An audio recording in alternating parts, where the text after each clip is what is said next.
Murdy with the Long Beach and Island Park History Report. Let's go for Christopher Murdy. Yay, Chris! Yes.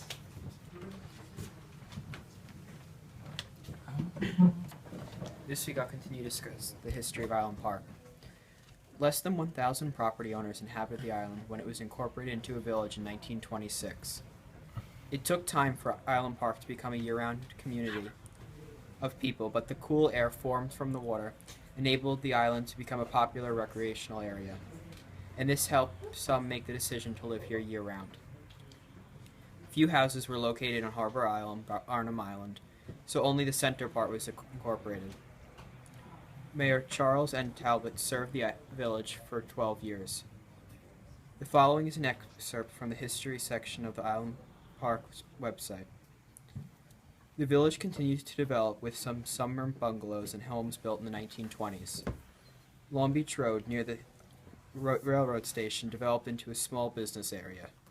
A volunteer fire department, a small school, and a site for religious observations were erected in the area. However, because Island Park was developed as a recreational area, the beach, boating, and fishing and other water activities were of great importance to the people who purchased property. Many people who had their main homes in other areas and used their homes in Island Park mainly for vacationing during the summer. On the next report, I will discuss modern Island Park. Okay. All right, Christopher, before you got here, we had Christine Filardi talked about a book she wrote, Home Cooking for Dogs. Now, you are quite the entrepreneur, and you have a dog walking business. So since Christine talked about her book, why don't you talk about your dog walking business? I started my dog walking business about 4 or 5 years ago, and I've grown it to be it's become very large, and I have a lot of different customers, from cats to fish to rabbits to many, many different kinds of animals. And I know many people who cook for their dogs, and I think that would be a great book to recommend to all my customers. Do you have any favorite type of breeds that you like? Small dogs, big dogs? What's some of your favorite breeds? I try not to pick favorites, but I think each kind of dog has its advantages and disadvantages, and it depends on the person, what they like. Chris, if someone wants to contact you and wants to use you to walk their dog, how can they get in touch with you and for your dog walking business? You can call me at 516-304-2953, but just a note that during the winter months, very limited availability I have, and on the weekends a little more, but by next summer it should be back. And needless to say, you love animals.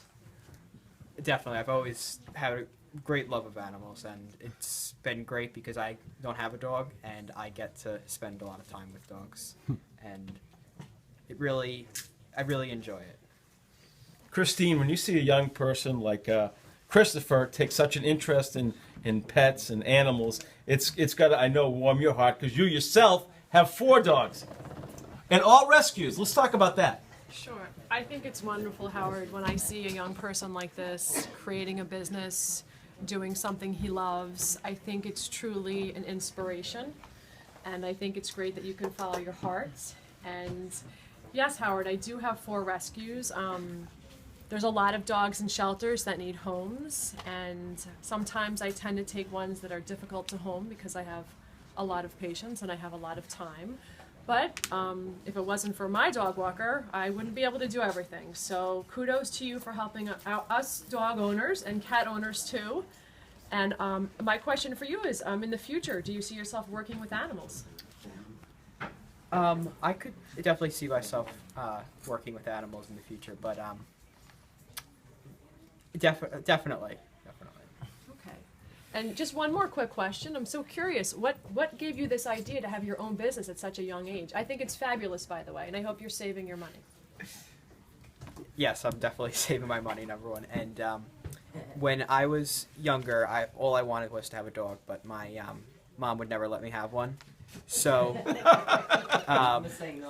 there was one way that I could spend time with dogs, and that was to become a dog walker. And it started off with one person who I took care of their dog every now and then when they went away, and then now up until about this summer, I was taking care of about 10 dogs a day. It varies, but yep. Well, it was really great to meet you, and I wish you all the luck in the world. You know, we have a little extra time, so I want to introduce Christopher. You've done a great job on our Long Beach History Report, but for some of the people that don't know your story, talk about how you developed your love of history and where it became such a passion for you to study history and Long Beach history, and talk about your grandfather and the boardwalk. I think the people here would really love your personal history with Long Beach history and how you became so passionate in your family's history with the boardwalk. When I was about in 4th grade, I became very interested in my family history, and on my grandmother's side, my great-grandfather, he was a councilman in Long Beach in the 1920s, and he went to Washington to get the funding for the boardwalk to be rebuilt in Long Beach.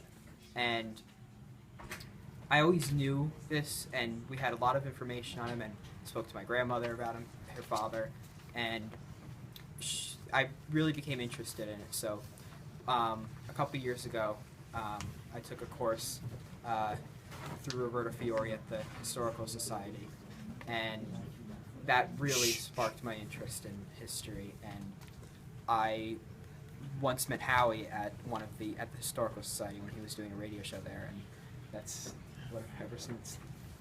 And I love this story that when you were at Long Beach Catholic in 8th grade, you applied to get into Regis High School, and your experience on the radio show, Regis High School, which is one of the most prestigious high schools in the metropolitan area, became so impressed that you had a regular segment on a radio show. I think that was helpful in you getting in there.